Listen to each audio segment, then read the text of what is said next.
Subandro, Yes, look sir. at my background of my background on my screen, Subandro. I know. You're good at it. Hebat.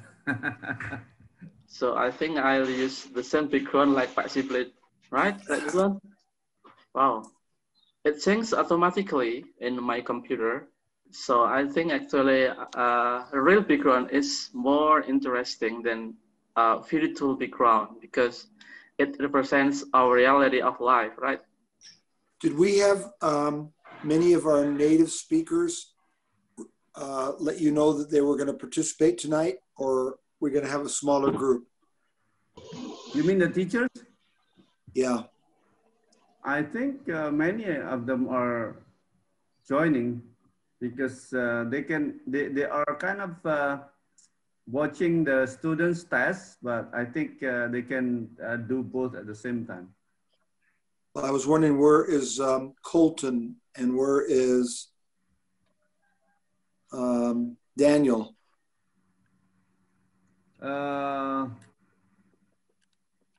They're supposed to come. Daniel usually join his class. Well, you have 4 native speakers already with us tonight. Yeah. So I think we will probably have 6 or 7 native speakers tonight because we will also have Pak Rob and also Mas Daniel and also Mas Colton. And also Mr. Alex from Spain, it's like Pak Subandrio said. Does he live in Spain, Pak Joshua, or still in the USA? So Daniel just texted me that he is stuck with his work, so he won't be able to join. Oh, really? Yeah. I read in the news that the US COVID is under control and people can now go out without having to wear masks. True. It all depends where you live. So when you fly on the airlines, you do need to wear a mask, and inside airports, you need to wear a mask. Oh, I see.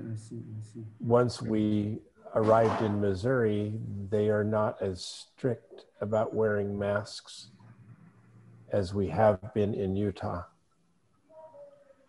Missouri is where Daniel Smith lives. Yes, he's about 100 miles to the west of where I am tonight. I see. Is it warm? Is Missouri warmer than Utah? It's more humid. Right now it is hot in Utah. This is the hottest it's been in Utah. What is it? Probably Rob, are you in Utah? Has it been in the mid-70s? No, we've been in the 90s quite a bit lately. So what's exciting news happening? The teachers, any new baby born or any exciting news about teachers? I know we have a couple of teachers joining, Pak Didi. Mm-hmm. 3 new teachers joining Meta. Yeah, there are some new teachers joining our groups that I hope they will be participating in the program. So we will talk more about their learning or everything about English with their school. But don't worry, we're just still waiting for them to participate in this class. Pak Robs, actually, this is your second time to participate in this English talk. So we actually haven't known you. So would you like to tell about you, or would you like to introduce your in this meeting? All right. Well, my name's Rob Brown, and I've spent most of my career in education, especially teaching English as a second language. And we started several schools, different places.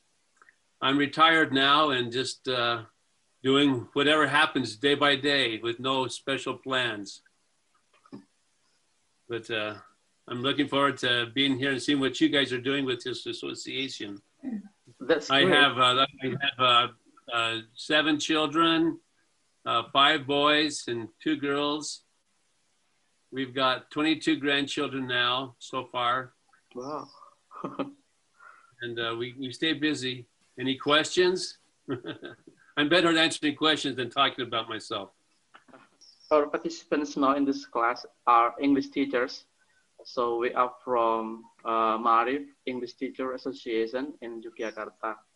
And we realized that English needs native speakers. So we need a lot of assistance from you and from another native speakers to talk.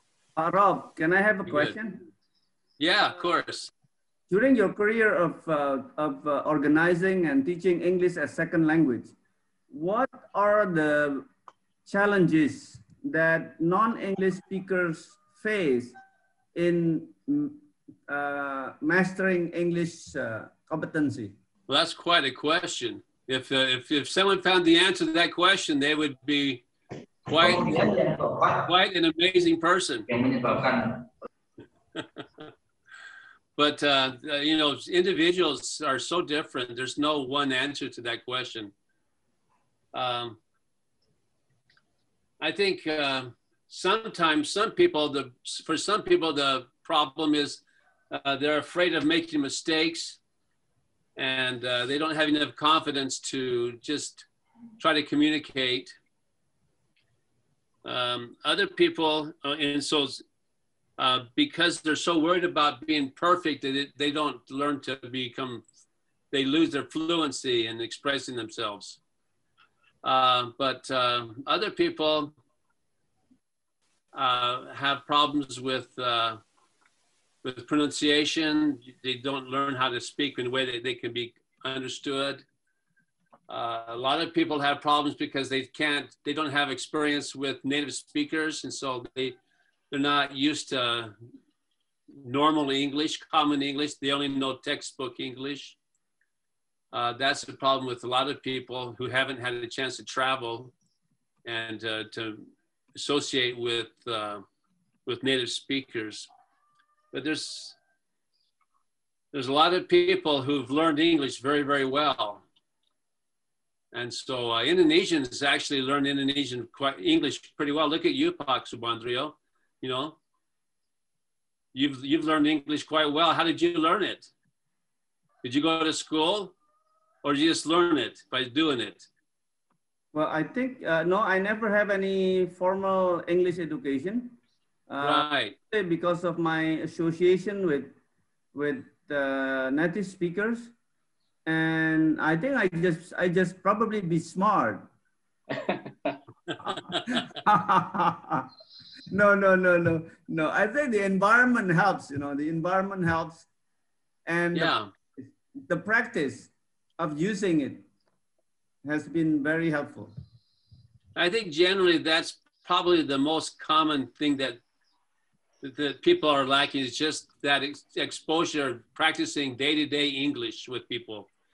You can study it all you want, but until you actually start talking with people day to day, you don't really get a good confident, you don't feel confident in expressing yourself, even if you study it a lot. I also read books, English books, and you know, yeah. I'm more comfortable reading English than Indonesian.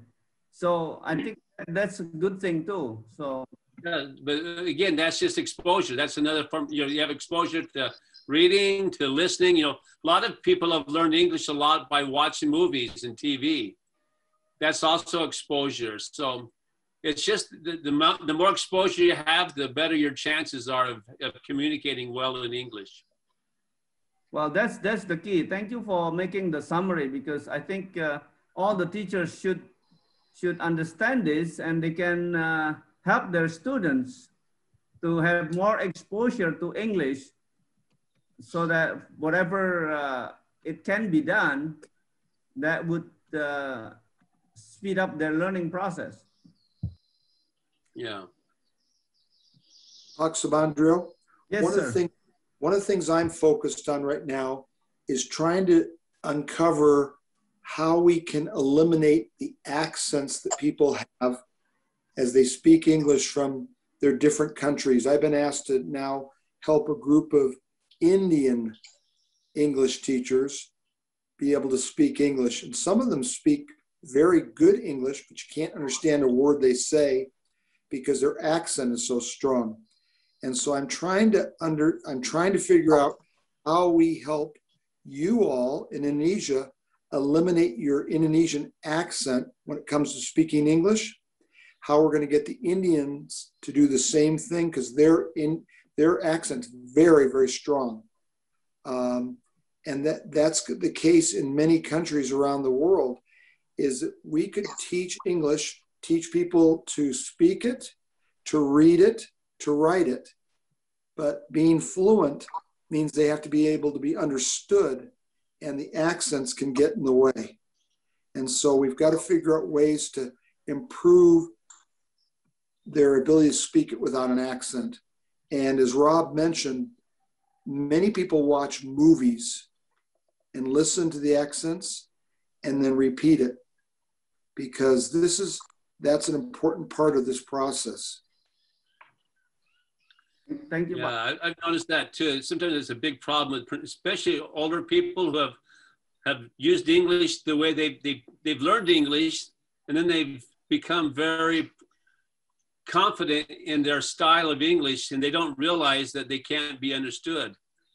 And a lot of times I've had a lot of frustrating experiences trying to convince people that they're saying it wrong.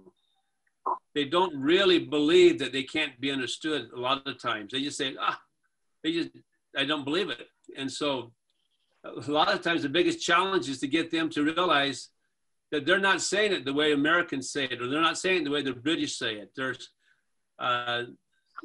getting them to recognize that they are saying it differently in a way that's not understood is really that's a major obstacle. They just won't admit it sometimes. I think we had an interesting discussion a few days ago about someone was congratulating you, Subandrio, on your master's degree.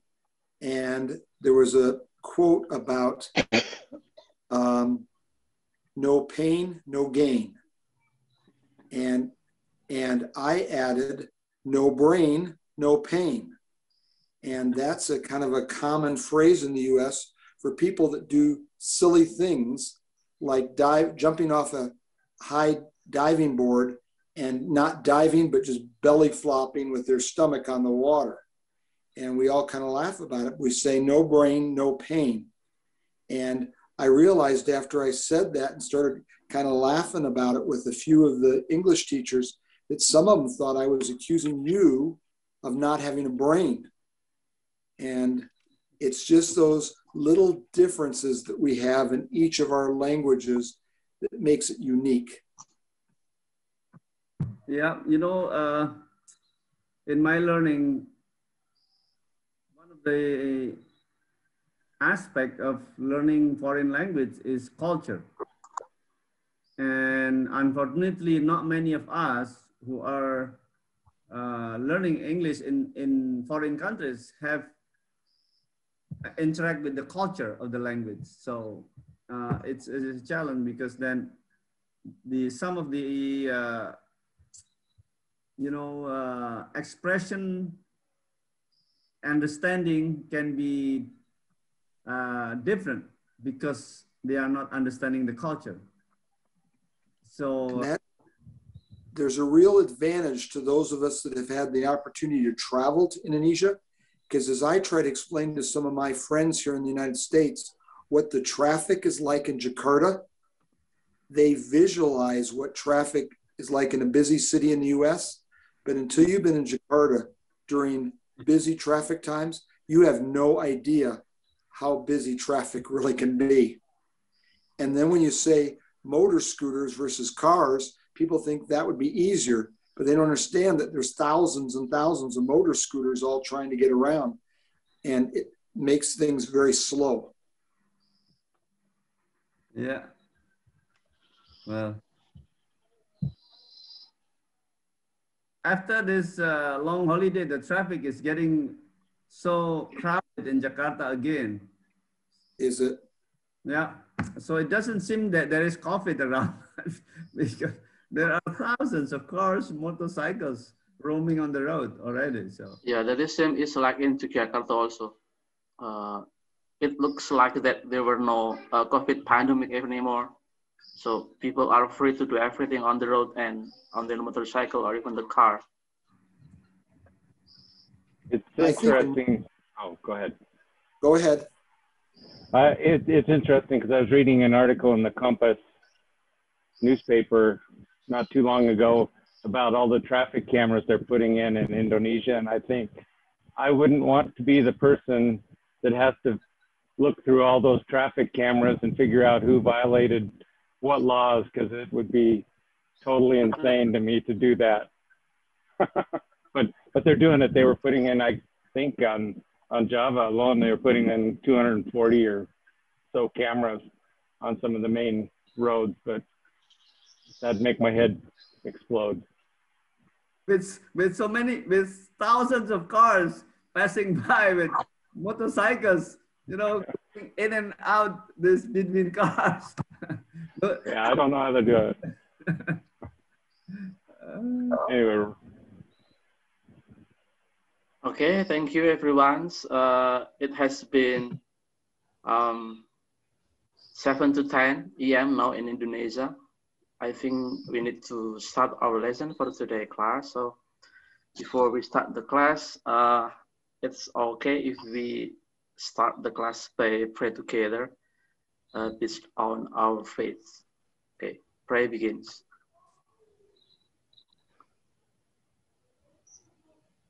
Pray finish.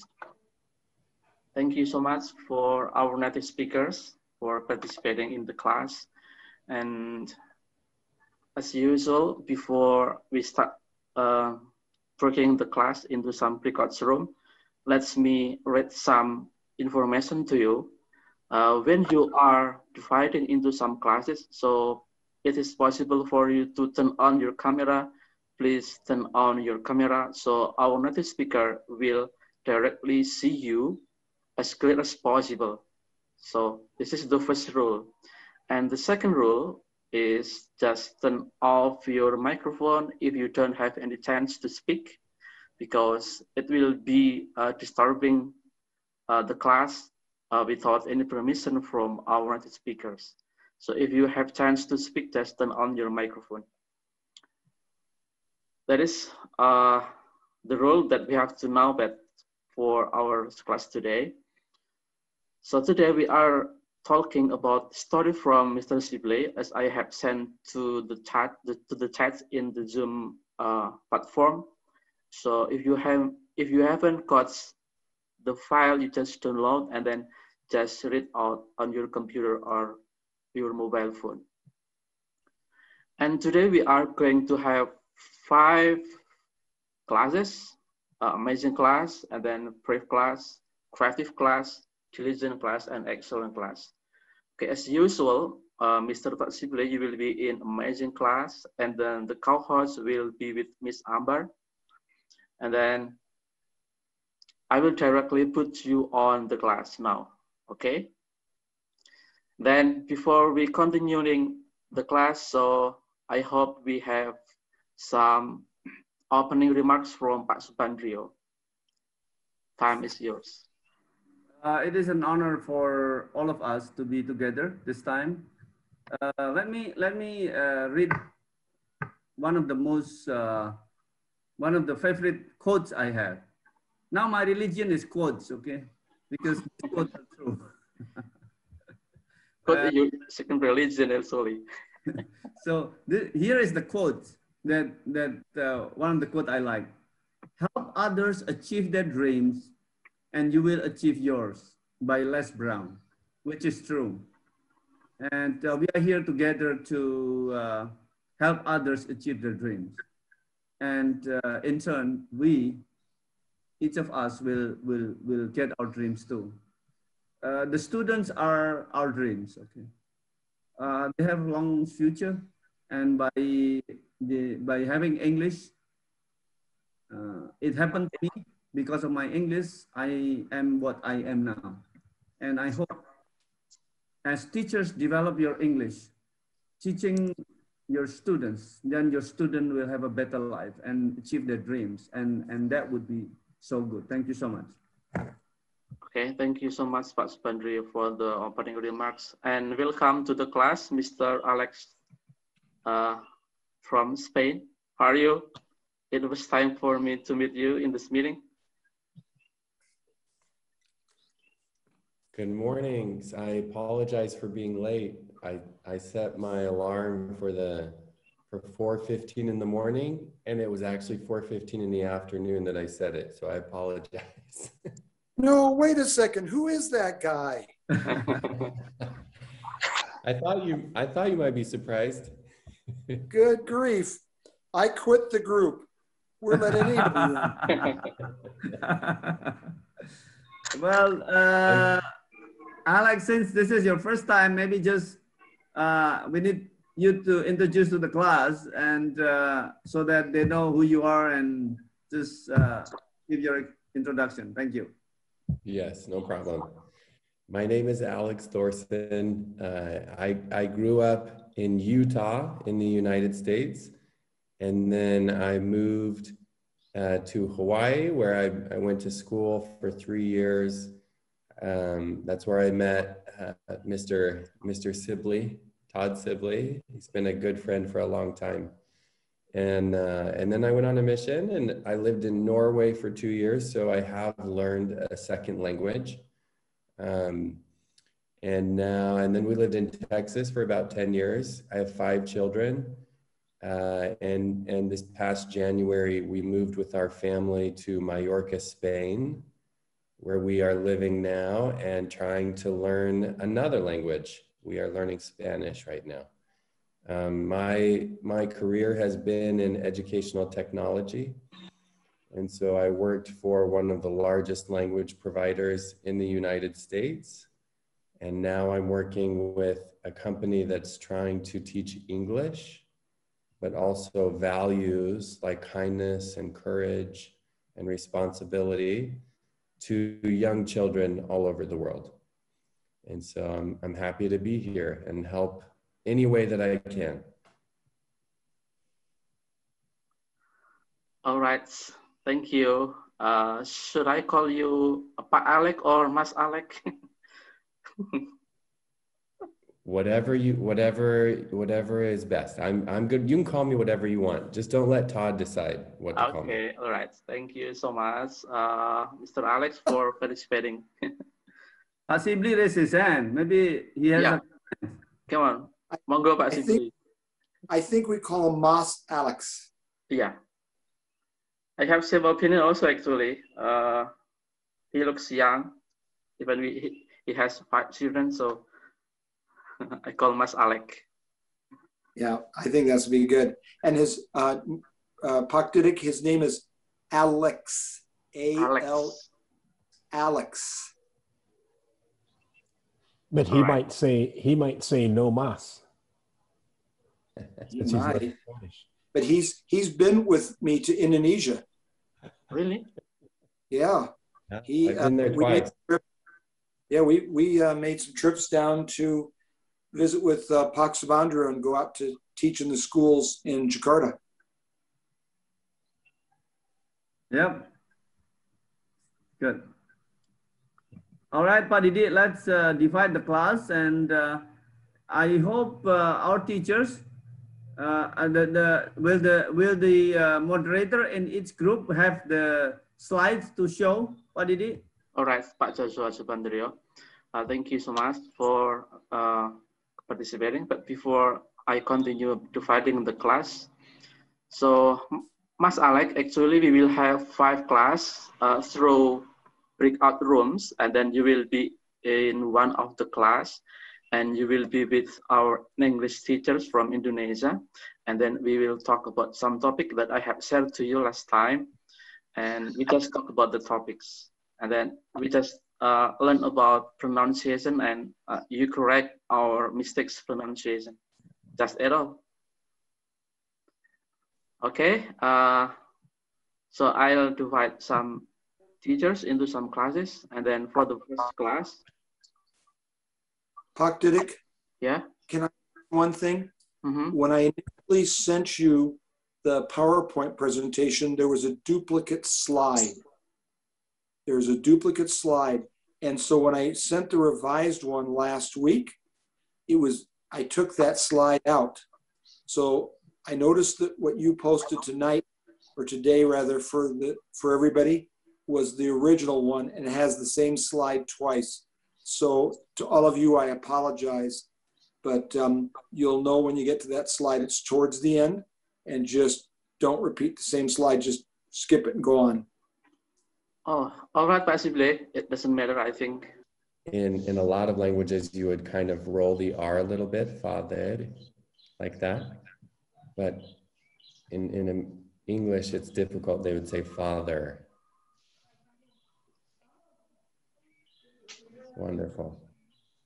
So that's actually a different word.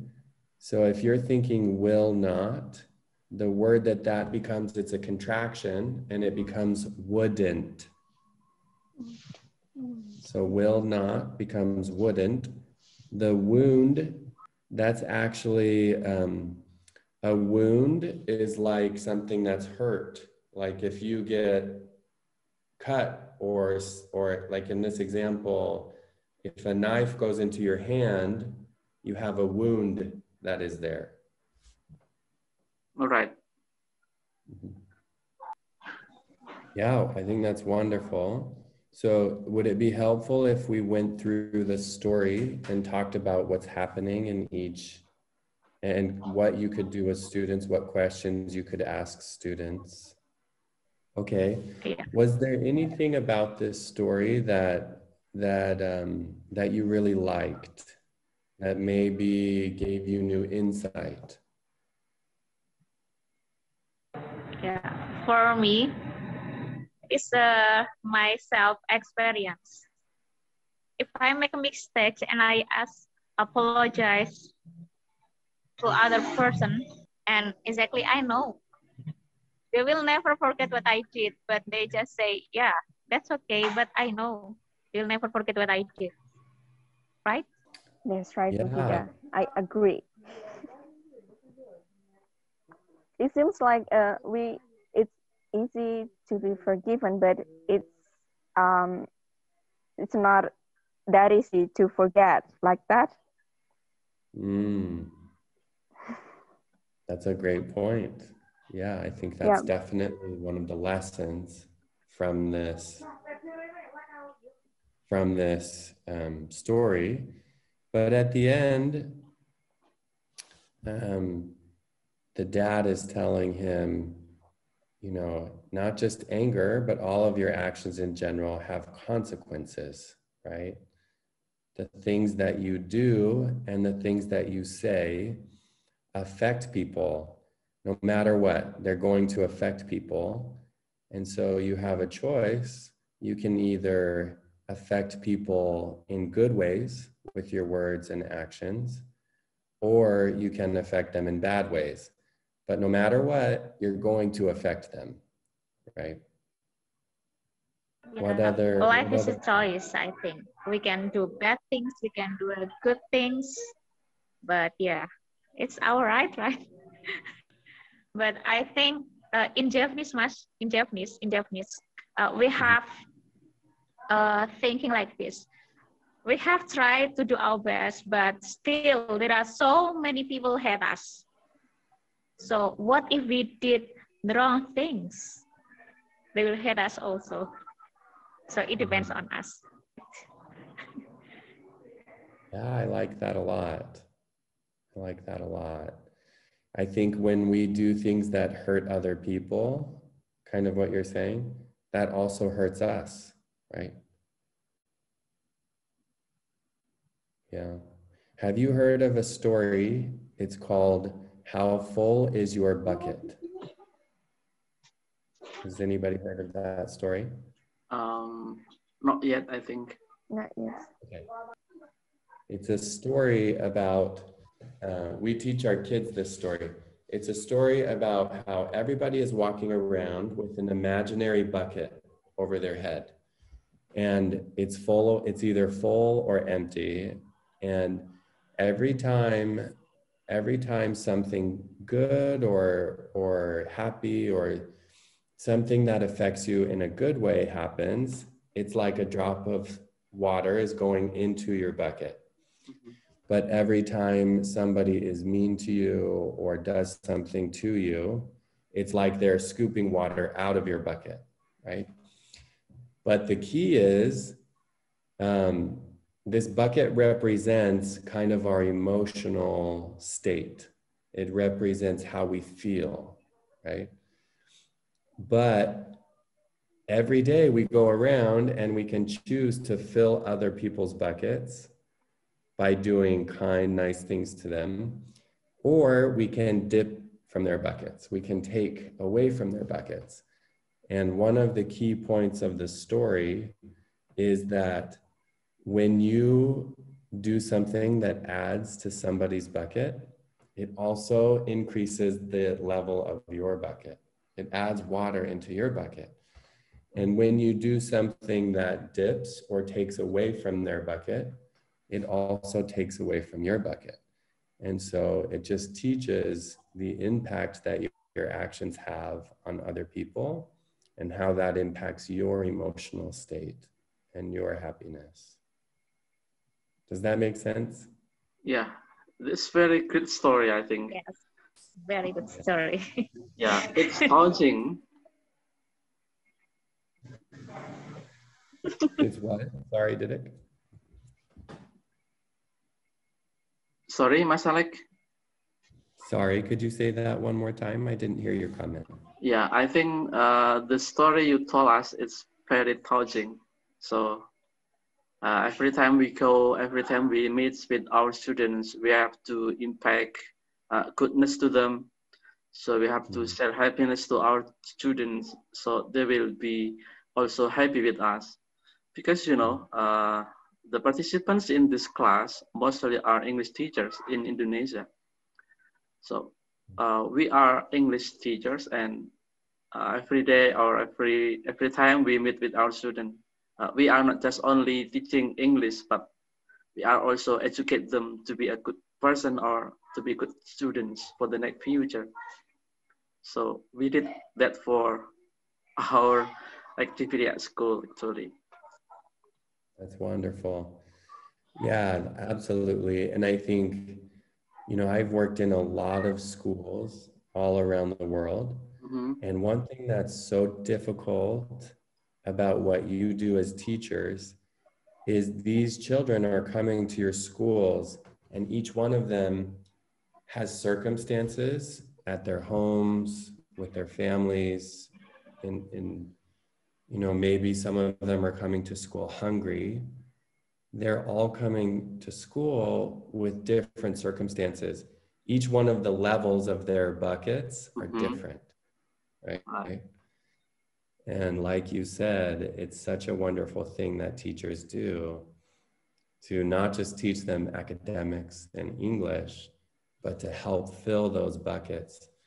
You know, I've worked with children who, if they didn't have those experiences at school, they would never get them because they live in really difficult situations.